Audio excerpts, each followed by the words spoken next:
അപ്പൊ മക്കളെ, നമുക്ക് എല്ലാവർക്കും ക്രിസ്മസ് എക്സാമിന് അടിപൊളി മാർക്ക് തന്നെ വേണം അല്ലെ? അപ്പൊ അതിന് എന്തൊക്കെ ട്രിക്കുകളാണ്, എന്തൊക്കെ കാര്യങ്ങളാണ് നമുക്ക് പഠിച്ചിരിക്കേണ്ടത് നമുക്ക് അറിയണ്ടേ? നമ്പർ റിലേഷൻ, സംഖ്യാബന്ധങ്ങൾ എന്ന് പറയുന്ന ചാപ്റ്റർ ഈ പ്രാവശ്യം എക്സാമിനുണ്ട് അല്ലെ? ഈ ഭാഗത്ത് നിന്ന്, ഈ ഒരു ചാപ്റ്ററിൽ നിന്ന്, ഈ ഒരു പാഠഭാഗത്ത് നിന്ന് എങ്ങനെയാണ് ചോദ്യങ്ങൾ വരുന്നത് നോക്കിയാലോ. അതായത് ഈ ഒരു ചാപ്റ്റർ എന്ന് പറഞ്ഞാൽ വളരെ ചെറിയൊരു ചാപ്റ്ററാണ്. ഒരുപാട് കാര്യങ്ങൾ നമ്മൾ പഠിച്ചിട്ടുണ്ടെങ്കിലും അതിൽ എക്സാമിന് വരാൻ പോകുന്ന ഒരു കുഞ്ഞു കാര്യം മാത്രമായിരിക്കും. അത് എങ്ങനെയാണ് ചെയ്യേണ്ടത്, എന്താണ് എന്നുള്ളതാണ് നമ്മൾ ഇന്നത്തെ വീഡിയോയിൽ നോക്കാൻ വേണ്ടി പോകുന്നത്. അപ്പൊ എന്ത് ചെയ്യുക, കൃത്യമായിട്ട് ഈ വീഡിയോ മുഴുവനായിട്ട് കാണുക. ഫ്രണ്ട്സിന്, അതായത് നിങ്ങൾക്ക് ഇത് ഉപകാരപ്പെട്ടു, ഇതൊക്കെ മനസ്സിലായി എന്നുണ്ടെങ്കിൽ നിങ്ങൾ എന്ത് ചെയ്യണം, ഫ്രണ്ട്സിന് കൂടി ഇത് ഷെയർ ചെയ്ത് കൊടുക്കണം. ഓക്കെ, അപ്പൊ നമ്പർ റിലേഷൻ, സംഖ്യാബന്ധങ്ങൾ എന്ന് പറയുന്ന ചാപ്റ്റർ ആണ് നമ്മൾ നോക്കാൻ വേണ്ടി പോകുന്നത്. അതില് എക്സാമിന് ചോദിക്കാൻ പോകുന്ന ചോദ്യം എങ്ങനെയായിരിക്കും? ഇങ്ങനെയായിരിക്കും ചോദ്യം വരുന്നത്.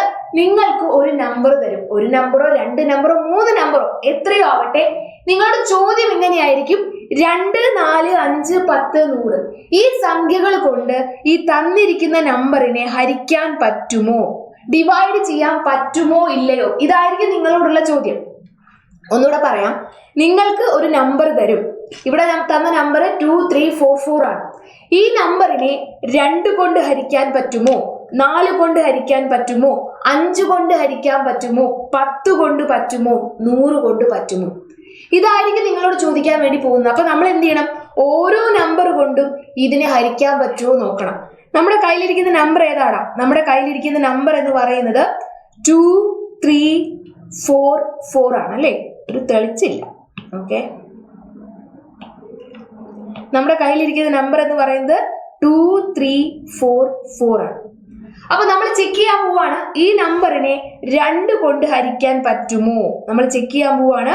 നമ്മുടെ 2, 3, 4, 4നെ 2 കൊണ്ട് ഡിവൈഡ് ചെയ്യാൻ പറ്റുമോ? പൂർണ്ണമായും ഡിവൈഡ് ചെയ്യാൻ പറ്റുമോ?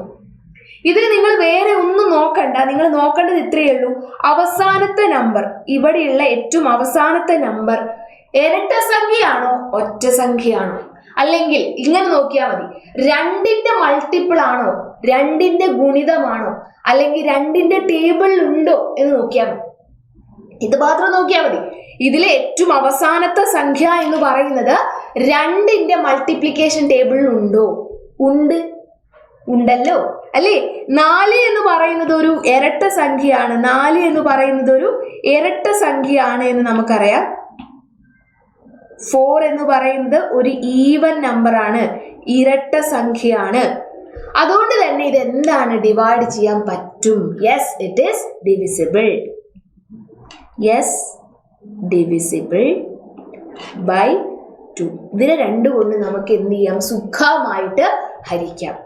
അടുത്ത ചോദ്യം, ഇതേ നമ്പറിനെ, അതായത് 2, 3, 4, 4 എന്ന് പറയുന്ന ഇതേ നമ്പറിനെ 4 കൊണ്ട് ഹരിക്കാൻ പറ്റുമോ? ഇതാണ് ചോദ്യം. അടുത്ത ചോദ്യമാണ്, ഇതേ നമ്പറിനെ 4 കൊണ്ട് ഹരിക്കാൻ പറ്റുമോ? ടെൻഷൻ അടിക്കണ്ട, നിങ്ങൾ നോക്കേണ്ടത് ഇത്രയേ ഉള്ളൂ, അവസാനത്തെ 2 നമ്പർ, അവസാനത്തെ 2 നമ്പർ, അവസാനത്തെ ഒരു നമ്പർ അല്ല, അവസാനത്തെ 2 നമ്പർ. ഇതെന്തൊരു ഭംഗിക്കുറവുണ്ട് അല്ലേ? നമുക്ക് ലൈറ്റ് കളർ എടുക്കാം. അവസാനത്തെ 2 നമ്പറുകൾ നിങ്ങൾ നോക്കുക. അവസാനത്തെ 2 നമ്പർ എന്ന് പറയുന്നത് 44 ആണ്.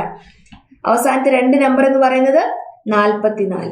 44നെ 4 കൊണ്ട് ഹരിക്കാൻ പറ്റുമോ? അത് വലിയൊരു സംഖ്യയാണ് അല്ലെ? 2, 3, 4, 4 എന്ന് പറയുന്നത് വലിയൊരു സംഖ്യയാണ്. അപ്പൊ ആ സംഖ്യയെ 4 കൊണ്ട് ഹരിക്കാൻ പറ്റുമോ എന്ന് നോക്കുന്നതിന് പകരം അവസാനത്തെ 2 നമ്പറിനെ 4 കൊണ്ട് ഹരിക്കാൻ പറ്റുമോ എന്ന് നോക്കുന്നതാണ്. അതെങ്ങനെയാ നോക്കുക? 44 ഹരിക്കണം 4, 1 4 4 0, ഈ 4 ഇറക്കിയിടുന്നു, 1 4 4. യെസ്, 11. ഇവിടെ ശിഷ്ടമില്ല, റിമൈൻഡർ ഒന്നുമില്ല, 0 ആണ്. അതിനർത്ഥം ഇതിനെ ഹരിക്കാൻ പറ്റും. Yes, divisible by 4.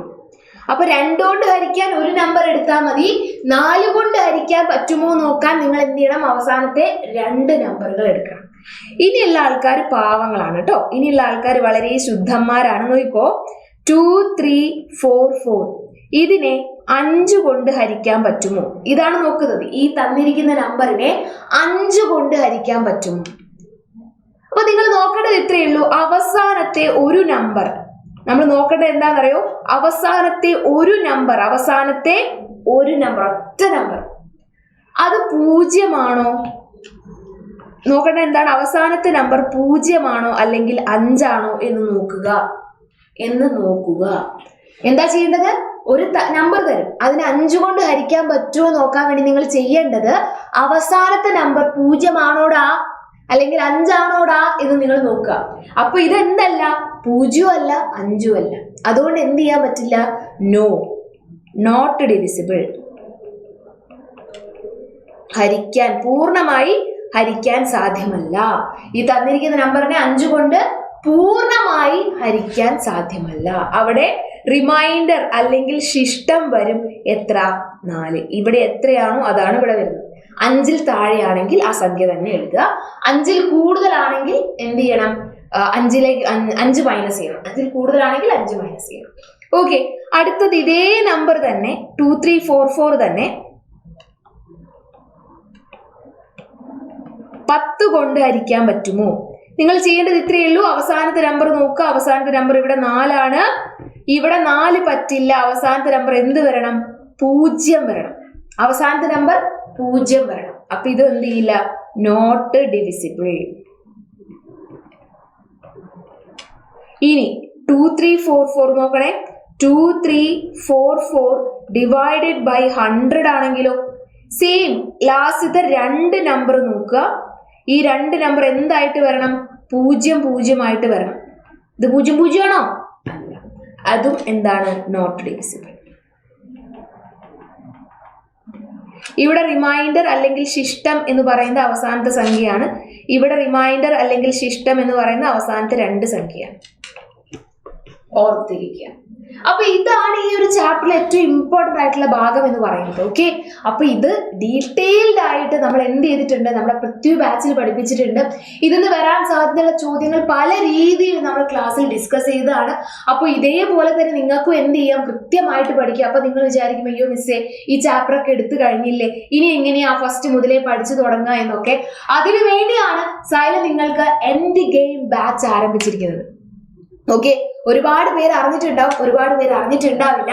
അപ്പൊ ഈ എൻഡ് ഗെയിം ഓഫർ എന്ന് എൻഡ് ഗെയിം ബാച്ച് എന്ന് പറഞ്ഞു കഴിഞ്ഞാൽ നിങ്ങൾക്ക് ഫസ്റ്റ് മുതലേ ഉള്ള എല്ലാ ടോപ്പിക്കും ഡീറ്റെയിൽഡ് ആയിട്ട് നമുക്ക് എന്ത് ചെയ്യാം? ഒരു റിവിഷൻ പോലെ പഠിക്കാം. പ്ലസ് നമ്മുടെ ആനുവൽ എക്സാമിനേക്ക് വേണ്ട എല്ലാ കാര്യങ്ങളും നമ്മൾ സെറ്റാക്കി തരും. അപ്പൊ ഇപ്പം ഏർലി ബേർഡ് ഓഫർ ആയിട്ട് നിങ്ങൾക്ക് എന്ത് ചെയ്യാം? വേഗം തന്നെ ഡിസ്കൗണ്ട് പ്രൈസിൽ, ഇപ്പൊ ഇവിടെ കാണാം, ഡിസ്കൗണ്ട് പ്രൈസിൽ നിങ്ങൾക്ക് ആപ്പ് പർച്ചേസ് ചെയ്യാം. ഇപ്പൊ ഈ ചാൻസ് മിസ് ചെയ്യണ്ട, വേഗം തന്നെ ജോയിൻ ചെയ്യാം. നമുക്ക് എന്ത് ചെയ്യാം? ഈ വർഷം അടിപൊളിയായിട്ട് ബേസിക്സ് ഒക്കെ തറവാക്കി നമുക്ക് എന്ത് ചെയ്യാം? പഠിച്ച് അടുത്ത വർഷത്തേക്ക് പോവാം. ഓക്കെ, അപ്പൊ അടിപൊളിയായിട്ടിരിക്കുക. അപ്പൊ ഈ ചാൻസ് മിസ് ചെയ്യാതിരിക്കുക, വേഗം തന്നെ ജോയിൻ ചെയ്യുക. ഒരുമിച്ച് നമുക്ക് തകർക്കാം.